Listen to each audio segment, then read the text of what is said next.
126 అధ్యాయము, కీర్తన గ్రంథము 126 అధ్యాయము 1-2 వచనాలు. సియోనుకు తిరిగి వచ్చిన వారిని యెహోవా చెరలో నుండి రప్పించినప్పుడు మనము కలగంటి వారివై ఉంటిమి. మన నోటి నిండా నవ్వుండెను, మన నాలుక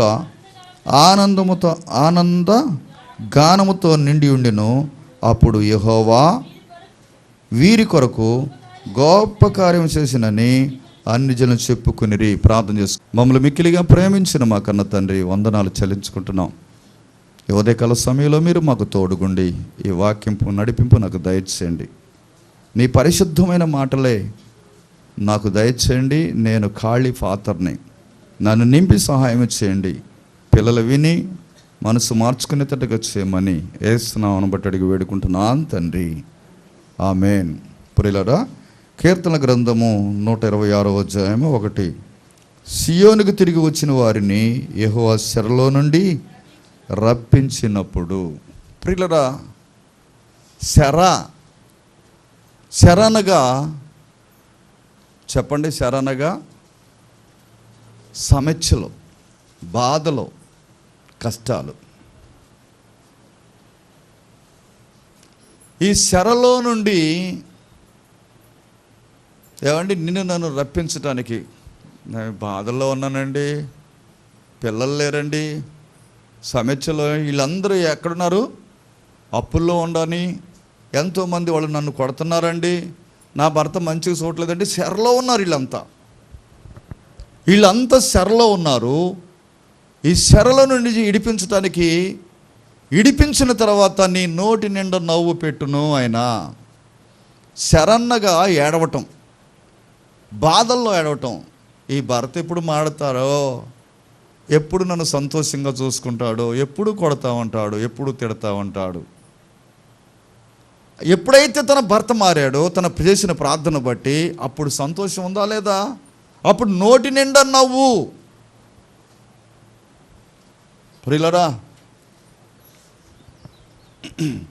ఒక పంజరంలో శిలకను పెట్టి దాన్ని బంధించినప్పుడు, దాన్ని బంధించి శిలక మనకు చక్కగా ఉంది, దాన్ని పంజరంలో ఉంది, దానికి మేత వేసినప్పుడు అది రెక్కలిప్పటానికి వీలు పడుద్దా? అది ఇటు అటు తిరగటానికి వీలు పడుద్దా? అది ఎక్కడుంది? అది పంజరంలో ఉంది. పంజరంలో ఉన్న ఆ శిలుక అటు ఇటు తిరగలేదండి. దాన్ని ఎప్పుడైతే దాన్ని వదిలిపెట్టామో అది ఎంత స్వేచ్ఛగా ఉంటుంది, రెక్కలాడించుకుంటా నాకు సంతోషం వచ్చిందని చెప్పి ఎగిరిపోద్దండి. అవును, నేను శరలో ఉంటే నిన్ను ఇడిపించినప్పుడు నీకు ఇంకా సంతోషం వచ్చుద్ది. శరలో ఉన్నావా? శరణగా దావీదు మహారాజు, ప్రియులరా, సింహాసనం మీద ఉన్నాడు. శత్రువులు ఫిలిస్తీన్లు వచ్చి దండెత్తి వచ్చి ఆ దేశం మీదకి పట్టుకొని పోయి పిల్లల్ని, భార్యల్ని కొల్లసం అంటే ఆ సొమ్ము కూడా పట్టుకొని పోయారు. ఆ పట్టుకొని పోయిన తర్వాత ప్రియులారా చూడండి, ఆయనంట చూడండి 1 సమూయేలు గ్రంథము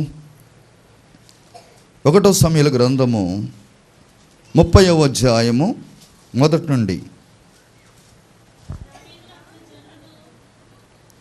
దావీదు అతని జనులను 3వ దినమందు సిగ్లకును వచ్చి, అంతలో అమాలేకులు దండెత్తి దక్షిణ దేశం మీదను సిగ్లకు మీద పడి కొట్టి దాన్ని తగలబెట్టి గనులేమి అల్పులేమి అందులోనున్న ఆడవారిని చెరపట్టుకొని సంపక వారిని తీసుకొని పోయి వెళ్ళిపోయిండిరి.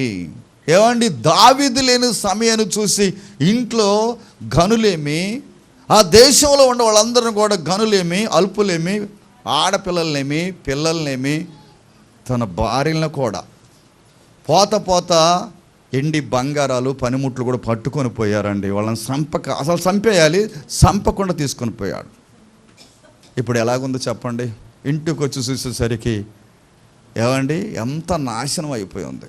మనం ఎక్కడైనా ఊరికి వెళ్ళిపోయిన తర్వాత మన ఇంట్లో దొంగలు పడిన తర్వాత అంతా సింగంభంగం చేసి పట్టుకొని మంచి విలువైన వాటిని పట్టుకొని పోయిన తర్వాత మనకు ఎలాగుంటుంది చెప్పండి? ఏడుతామా? బాధ వచ్చుద్దా? ఒకళ్ళ మాట్లాడట్లా, బాధలు వస్తాయి, ఏడుస్తాము. అయ్యో నా ఇల్లు ఇలాగ అయిపోయింది, నా పనిముట్లన్నీ పోయినాయి, నా జీవితం ఇలాగైందని చెప్పి ఏడుస్తూ ఉన్నాడండి. ఎలాగ ఏడుస్తున్నాడు ఆయన? 3వ వచనం, 4వ వచనం చదవమ్మా. ఇంకా ఏడ్చుటకు శక్తి పోయినంతగా బిగ్గరగా ఏడ్చి ఇశ్రాయేలుడైన కర్మెలీయుడైన నాబాలు భార్యనైన అబీగైలును దావీదు 2 భార్యలను చెరలోనికి కొనిపోబడగా చూచి దావీదు మిక్కిలి దుఃఖపడెను. ఏడవలేనంత ఏడుపు. ఏమండి, రాజు అయ్యుండి చెరలోకి వెళ్ళిపోయండి. ఏం తక్కువ రాజుకి? రాజుకి ఏమైనా తక్కువ? ఏది తక్కువ లేదు. సమస్తం ఆయన కాళ్ళ ముందు ఉంటాయి, ఆయన కనుల ముందు కనపడతా ఉంటాయి. కాబట్టి ఏమండి, తను వచ్చేసరికి ఇంట్లో భార్యలు లేరు, పిల్లలు లేరు, 2 భార్యలను తీసుకొని పోయారు. అందులో ఉన్న అందరూ తీసుకొని పోయి అంతా తీసుకొని పోయిన తర్వాత ఏడవలేనంతగా బెగ్గరగా ఏడుస్తూ ఉన్నాడండి. మహారాజు అయ్యుండి కూడా ఏం చేతగాని వాటిగా జీవించినట్టయితే ఆయన ఎంత మాత్రం ప్రియులరా? అవును ప్రియులరా, చూడండి, దావీదు ఎక్కి ఏమండి ఎక్కి పాదాల కంట చెప్పులు లేకుండా నడిచాడంటే గులకరాళ్ళల్లో. ఆ పాదాలు ఎలాగుండే తెలుసు? అంతఃపురంలో ఉండే రాజు ఏమండి పట్టుకుంటే మాసిపోతాడు. ఆ శృతిమెత్తనమైన శరీరం ప్రియులరుచండి, ఏమండి గట్టుల మీద అరణ్యం మీద నడుస్తూ ఉండగా ఆ రక్తం చిందుతూ ఉన్నది, ఆ కాళ్ళు వాస్తూ ఉన్నాయి. ఏడవలేనంతగా ఏడుస్తూ ఉన్నాడు, ఎక్కలేని కొండలు ఎక్కుతూ ఉన్నాడు. వాళ్ళని కలుసుకొని ప్రియులరుచండి 6వ వచనంలో దావీదు మిక్కిలి దుఃఖపడెను. తర్వాత ప్రియులరుచండి దేవుడు ధైర్యం ఇచ్చిన తర్వాత అని అంటాడు కదా 18, 19వ వచనంలో, ఇలాగన దావీదు అమాలేకులు దోసుకొని పోయినా దానంతటా తిరిగి తెచ్చుకొనెను, మరి అతడు తన 2 భార్యలను రక్షించుకొనెను. ఇంకా కుమారులు ఇంకా కింద ఉన్నారు. ఏమని వీళ్ళందరిని రక్షించుకునంట మళ్ళీ యుద్ధం చేసి వాళ్ళందరూ తీసుకొచ్చుకున్న తర్వాత ఎంత సంతోషం అండి. ఆ ఇంట్లో పోయిన దాన్ని మరలా తిరిగి తీసుకొచ్చుకున్నాడు. చెరలో నుండి బయటికి వచ్చిన తర్వాత ఎంత ఆనందం. మారు మనసు లేనప్పుడు మనం ఇష్టం వచ్చినట్టుగా జీవించాం, అది పెద్ద శరణ సంగతి నీకు తెలియదు, లోకం అన్న సంగతి తెలీదు. ఆ శరలో నుండి నిన్ను కడగబడ్డ తర్వాత బయటకు వచ్చిన తర్వాత మంచి పరిశుద్ధంగా జీవించడానికి, పవిత్రంగా బ్రతకడానికి నిన్ను ఏర్పాటు చేసుకున్న తర్వాత ఎంత సంతోషం చెప్పండి. నేను అప్పుడప్పుడు అనుకుంటాను, ఈ పెంటలో నుంచి నన్ను బయటికి తీశాడు నా దేవుడు. లోకంలో ఉన్నప్పుడు పెంట, అన్నిటిని ఆశించి, అన్నిటిని పట్టుకొని, అన్నిటిని తినుకుంటా, అన్నిటిని సేవించుకుంటా ఇష్టానుసారంగా జీవించిన నా జీవితాన్ని గాడిదలాగా మంచి స్థానంలో పెట్టాడండి. ఈ మురికి జోలికి పోకుండా పెట్టాడండి. లోకం అనే మురికిలోకి వెళ్లకుండా, ఆ శరలోకి వెళ్లకుండా శ్రేష్టమైన జీవితాన్ని ఇచ్చాడు. దావీదును కూడా ప్రియులు చూడండి, ఒకప్పుడు శరలోకి వెళ్ళిపోయి భార్య పిల్లలు పోయి ఆస్తి అంతా పోయిన తర్వాత ఎక్కి ఏడ్చి ప్రభు దగ్గర విచారణ చేశాడు. ప్రార్థన చేసిన తర్వాత ధైర్యం తెచ్చుకున్న తర్వాత అందరూ నడిపించుకున్నట్టుగా కనపడతా ఉన్నది. నువ్వే శరలో ఉన్నావో నాకు తెలియదు, నువ్వు ఎలాంటి పరిస్థితులు గుంటే ఏడుస్తూ ఉన్నావో, ఎలాంటి బాధల్లో గుండా వెళ్ళిపోతున్నావో ఆయన పాదాలు పట్టుకున్నట్టయితే ఆ శరలో నుండి బయటకు తీయాలని చూస్తున్నాడు నిన్ను. నువ్వే శరలో ఉన్నావు, ఏ సమస్యలో కొట్టుకొని పోతా ఉన్నావో నాకు తెలియదు, కానీ నీవు నేను ప్రియులొచ్చుండి ఆయన పాదాల దగ్గర పడ్డట్టయితే, ప్రభువా నా మారిన స్థితి చూస్తూ ఉంటే ఒకప్పుడు నీచమైన స్థితి, సంఘంలో వచ్చే నా మీద ఎన్నో నిందలేసేవారు, సంఘంలో నన్ను బాధ పెట్టడం చూసి నేను ఎవరికి చెప్పుకోలేక నా దిండుల దగ్గర కన్నీరు ఎంత కార్చేవాడిను. నా దిండుల సాక్ష్యం, కళ్ళ నీళ్ళు తూడ్చుకుంటా, దిండులకు చెప్పుకుంటా, దిండులకు ఆ కళ్ళ నీళ్ళు రాలుపుతూ ఉండే. మీరందరూ నాతో చెబుతారు, మరి నేనెవరికి చెప్పుకుంటా? నేను నా తండ్రి దగ్గర ఎప్పుడు ఏడ్చేవాడిని. నేను ఇన్ని సమస్యలా ప్రభువా, సంఘంలో నుంచి ఇలాంటి ఒత్తిళ్ళు వస్తున్నాయ్యా, ఇలా అలుగుతున్నారయ్యా, ఎగ్గొడుతున్నారయ్యా అని ఎంత ఏడ్చేవాడిని. నా ఏడుపు దిండుల్లో కారిపోయాయన్నమాట. ఏకాంత ప్రార్థనలో గోనె పట్ల మీద, ఆ పట్టల మీద కారిపోతూ ఉంటుంది శర. ఈ ఒత్తుల నుంచి ఎన్ని శరలు వచ్చాయండి. ఆ శరలన్నీ కూడా ప్రియులరా దేవుడు ఇడిపించి ఆ పంజరంలో పక్షి అలాగా ఆనందంగా కేళి విలాసంగా వెళ్ళిపోతా ఉన్నదే. ఏ శరలో నిన్ను బంధించాడు సైతానుడు? ఏ బాధల్లో పెడుతున్నాడు నిన్ను? బాధల నుంచి విడిపించబడాలంటే ఆయన పాదాల దగ్గర కూర్చొని ఏడ్చావా ఎప్పుడన్నా? ఆ భర్తను మార్చవా? ఆనందంగా మేము ఇద్దరం ప్రార్థనకి వెళ్ళాలయ్యా, ఆయన లోకంలో తిరుగుతున్నాడు, ఎప్పుడు ఏడ్చావా భర్త కోసం? మేమిద్దరం ప్రార్థనకి వెళ్ళి పిల్లల కోసం ప్రార్థన చేస్తే పరిశుద్ధులుగా మారిపోతారు కదా ప్రభువా, మా పిల్లలు భ్రష్టులు అయిపోతున్నారు, నా భర్త భ్రష్టుడు అయిపోతున్నాడు. శర, ఏ శరలో ఉన్నావో? నా కుటుంబంలో అప్పులైపోయినాయి. ఎన్ని మార్లు ప్రియులరా ఆ శరలో నుండి బయటికి రాగలిగావా? 24వ అధ్యాయము. అబ్రహాం గారు పెద్ద దాసుడు, ఇస్సాక్కి తలుపు అయ్యా గడేయ్యా. అబ్రహాం గారు పెద్ద దాసుడు. ఆయన పేరేంటి? మీరు ముందు చెప్పకాకండి. ఆయన పేరేంటి? 25-20 సంవత్సరాల సర్వీసు, 15 సంవత్సరాలు, 10 సంవత్సరాల సర్వీస్ ఉంది. అబ్రహాం గారి నమ్మకంగా ఉండేవాడు.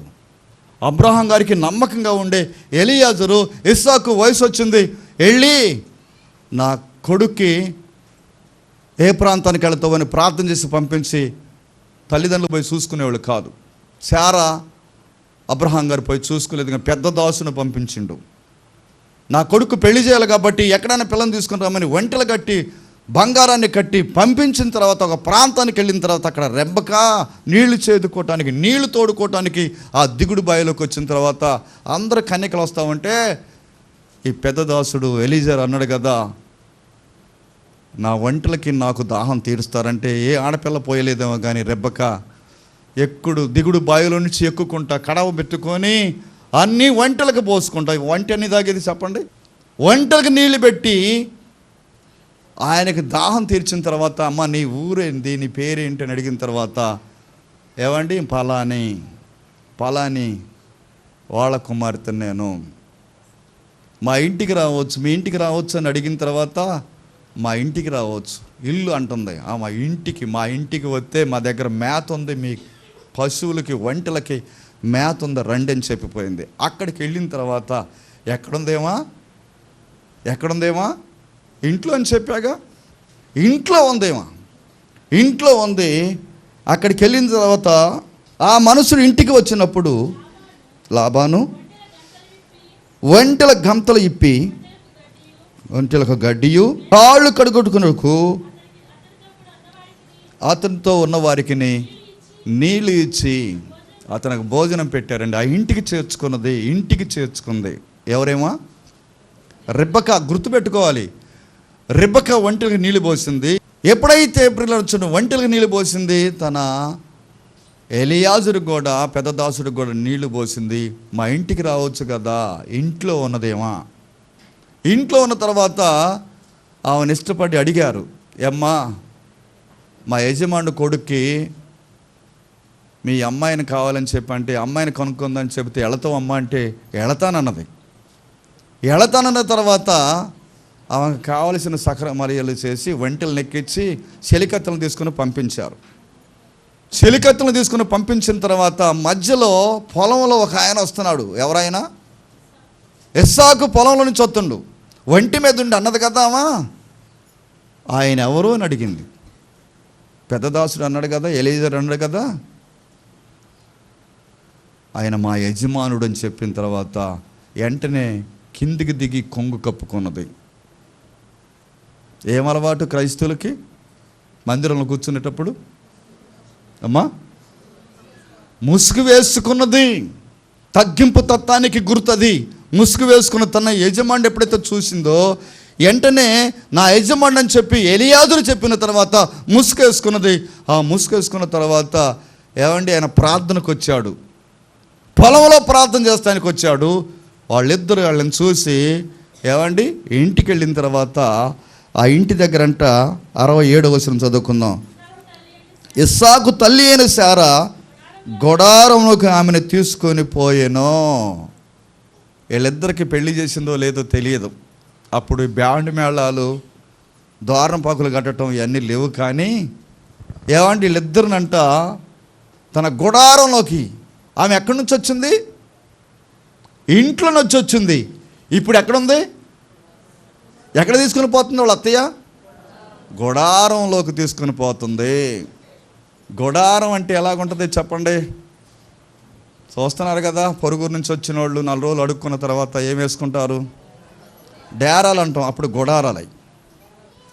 ఇప్పుడు మనం డేరాలు అంటాం, అప్పుడు గుడారాలు. ఈ గుడారంలో కాపురం చేయాలంటే అంతఃపురంలో ఉంది, ఇంట్లో ఉన్నది. ఇల్లు అంటే పెద్ద పెంకుటిల్లు కావచ్చు, అప్పుడు డాబాలు కావచ్చు, మిద్దెలు. మేము ఉన్నప్పుడు, నేను చిన్నతనంలో మాకు మిద్దెలు ఉండేవి. ఇప్పుడు మిద్దెలు కనపట్లే, కనుమరుగైపోయినాయి. ఆ మిద్దెలు కారుతుంటే మట్టి తీసుకొచ్చుకొని, జిగట మట్టి తీసుకొచ్చుకొని, ఏమంటే దాన్ని పోసుకొని మేము బాగా ఇచ్చేసి, నేను కూడా దాంట్లో పాల్గొన్నా. దోన్లు పెట్టేవాళ్ళు, ఆ నీళ్లు పడ్డతో కారిపోతూ ఉంటాయి. దోన్లు పెట్టేవాడు, 2 దోన్లు పెట్టేవాళ్ళు మిద్దలకి. ఎక్కడుందో? మిద్దెల్లో ఉందా, పెంకిటిల్లో ఉన్నదా తెలియదు, కానీ ఇంట్లో ఉంది. ఇప్పుడు గుడారంలోకి వచ్చింది. గుడారంలోకి వస్తే ఎలాగ చూడాలి చూడండి, చెప్పండి ఎలాగుంటుంది? పైనుంచి కిందికి దిగి వచ్చింది. పైనుంచి కిందికి దిగి వచ్చింది. కిందికి దిగి వచ్చిన తర్వాత నేను ఈ భర్తకు కాపురం చేయను, ఈ గుడారంలో కాపురం చేయను అన్నదా? వేవేలకి జనానికి నువ్వు తల్లివైతావని చెప్పారండి. ఎంత ప్రార్థన పర్రాలండి. తగ్గించుకోవటం, భర్తతో మాట్లాడటం, అత్తయ్యతో మాట్లాడటం, మామయ్యతో మాట్లాడటం, మరుదులతో మాట్లాడటం ఎంత స్వామ్యంగా అయిపోయింది. లేవటంతోనే బెడ్ టీ ఇస్తే, పెళ్లి కావటంతోనే భార్యాభర్తకు బెడ్ టీ పోద్దండి. పని మనుషులు ఉంటారు ఇంట్లో. అలాంటి వ్యక్తి గుడారంలోకి వచ్చింది. గుడారంలో ఏముంటుంది చెప్పండి? ఏమే లేచి పనులు చేయాలి, ఏమే లేచి ఓడవాలా? ఇప్పుడు చెప్పండి, అలాగున్నవా? నా ఇంట్లో నేను బాగా బ్రతిగా, వీడి దగ్గరకు వచ్చిన కాడి నుంచి నన్ను నిమిష పెడుతున్నా, వీడికి కాపురం చేయను. ఎంతమంది కాపురాలు లెగిసిపోయినాయి? ఎంతమంది కాపురాలు చేయకుండా ఇళ్ళకి వెళ్ళిపోయారు, పుట్టింటికి ఇంకొకళ్ళు చేసుకున్న వాళ్ళు ఎంతోమంది ఉన్నారండి. ఆ ఇంట్లోనే ఉన్నది, తన భర్తతో ప్రియులు ప్రార్థన చేసింది, దేవునికి నమ్మకం ఉంది, వేవేల జనానికి తల్లి అయిపోయిందండి. ఎవరో? రెబెక్కా. ఇంట్లో ఉన్న మనిషి గుడారంలోకి వచ్చింది, బాధ్యతలన్నీ కూడా చేపట్టిందండి. ప్రార్థన ఫరాలు అయిపోయింది. ఇస్సాకు, అబ్రహాము, శారాయి ప్రార్థన చేస్తామంటే తన నిలవలేకపోయింది. అన్నిల కుటుంబంలో నుంచి వచ్చింది కానీ నిలవలేకపోయింది. వేవేల జనాంగానికి తల్లి అయిపోయింది, ప్రార్థన ఫర్రాలు అయిపోయింది. మరి నువ్వు ఎలాగున్నావు చెప్పు? నీ ఇంట్లో ప్రార్థన చేసే తల్లిగా ఉన్నావా? నీ ఇంటి వాళ్ళకి ప్రార్థన లేదు, నువ్వు ప్రార్థనకు వస్తున్నావు కాబట్టి నీ ఇంటి వాళ్ళని మార్చుకున్నావా? నువ్వు లేచి ప్రార్థన చేయటం, నీ పద్ధతిగా మాట్లాడటం, సామ్యంగా మాట్లాడటం, నీ మాటలు మృదువైన మాటలతో ఉన్నావా? కొద్దిగా పని ఎక్కువైతే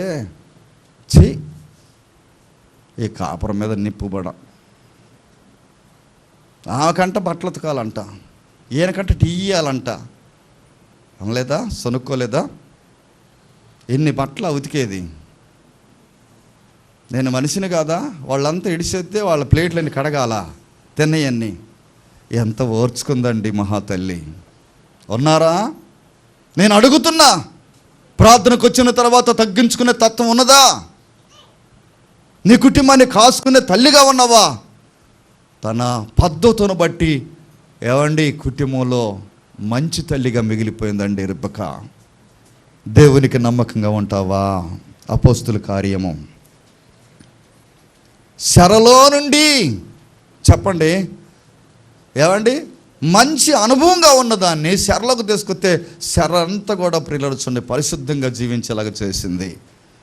అపోస్తుల కార్యం 12వ అధ్యాయము, అపోస్తుల కార్యము 12వ అధ్యాయము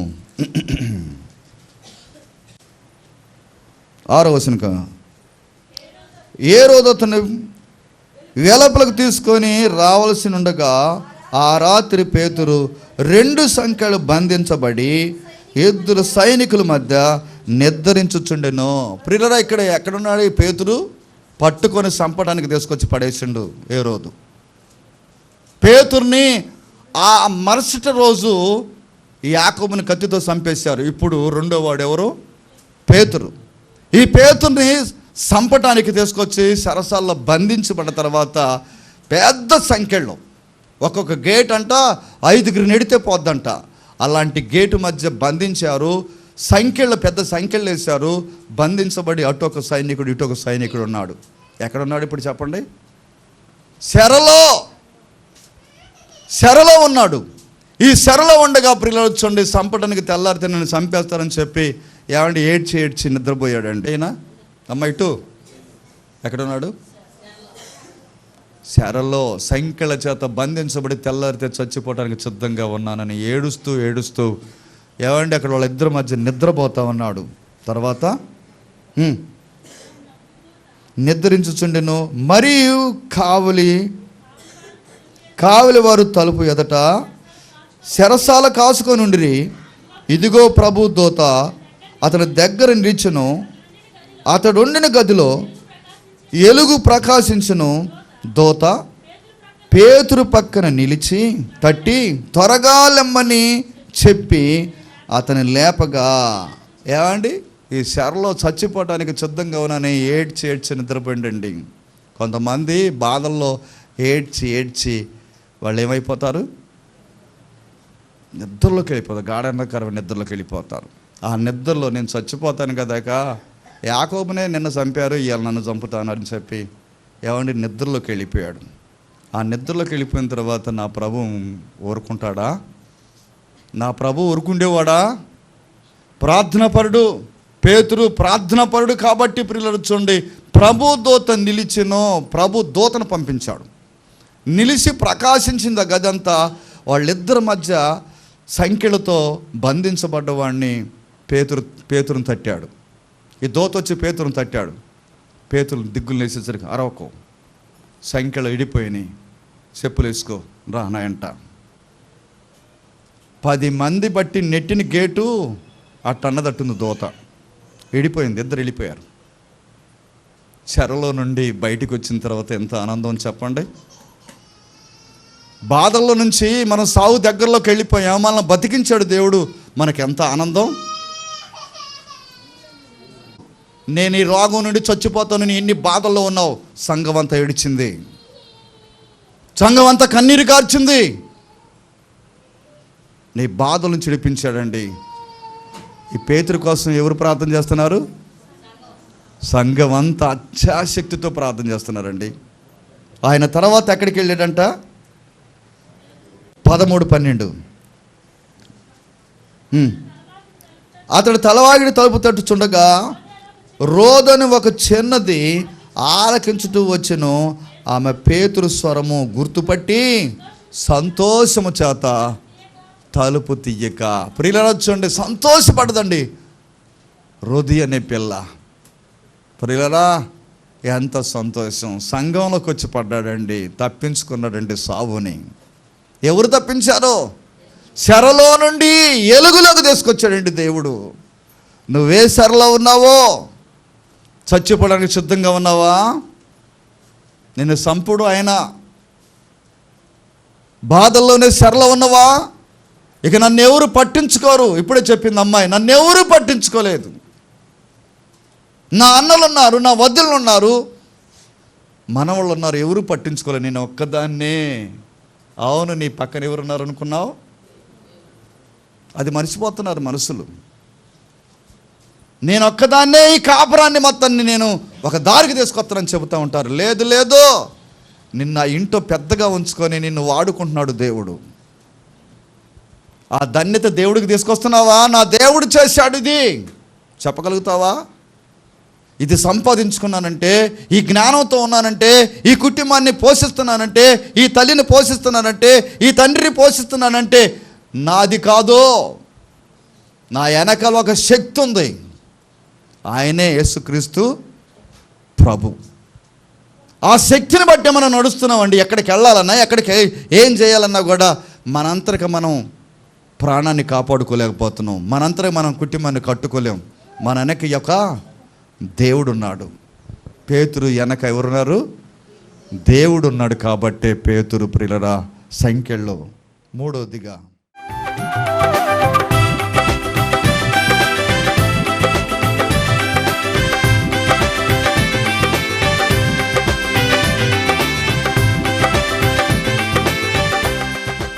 మమ్మల్ని మిక్కిలిగా ప్రేమించిన మా కన్న తండ్రి, నాయన మీకు వందనాలు. ఎలాంటి చెరలో నుండి దావీదుని బయటికి తీసుకొచ్చావు, ఎలాంటి చెరలో నుండి నాయనా రెబెక్కాని తీసుకొచ్చి వేవేల జనాంగానికి తల్లిగా మార్చుకున్నావు. అవును, మాకెన్నో చెరలు ఉన్నప్పుడు ఆ పంజరంలో పక్షి ఉన్నంతకాలం అది ఎంతో బాధ, రెక్కలెప్పలేక ఎవరికి చెప్పుకోలేకుండా ఉంది. అవును, మేము ఇంతమరికి ఎవరికి చెప్పుకోలేని స్థితిలో మగ్గిపోయాము, బాధల్లో కష్టాల్లో. అయ్యా నీవు దొరికావయ్యా, నాకు ఇప్పుడు ఆనందం కదా ప్రభువా అని మనం స్తుతించుకుంటే ఎంత మంచిది. నాయనా నమ్మకమైన దేవుడు, పరిశుద్ధుడు తండ్రి. నాయన అదిగో తండ్రి, పేతురును కూడా చెరసాల్లో చనిపోవటానికి సిద్ధంగా ఉండగా మీరు తలుపు తట్టి నాయన సంఖ్యలు నడిపించి బయటికి తీసుకొచ్చినట్టుగా కనపడతా ఉన్నావు. అవును, ఎంతమంది నాడు నాయన అదిగో తండ్రి చెరలో ఉండి నాయన అదిగో తండ్రి సంతోషంగా వాళ్ళ నోటి నిండా నవ్వు ఉందని చెప్పావు నాయన. అవును ప్రభు, మా నోటి నిండా చెరలో నుంచి బయటకు వచ్చిన తర్వాత మా నోటి నిండా దీవెన నవ్వును పెట్టావు నాయన. మీకు వందనాలు చెల్లించుకుంటూ వాక్యానికి ముద్ర వేసి ఫలించేలాగా చేయండి. యేసు నామమున బట్టి అడిగి వేడుకుంటున్నాను తండ్రి, ఆమేన్.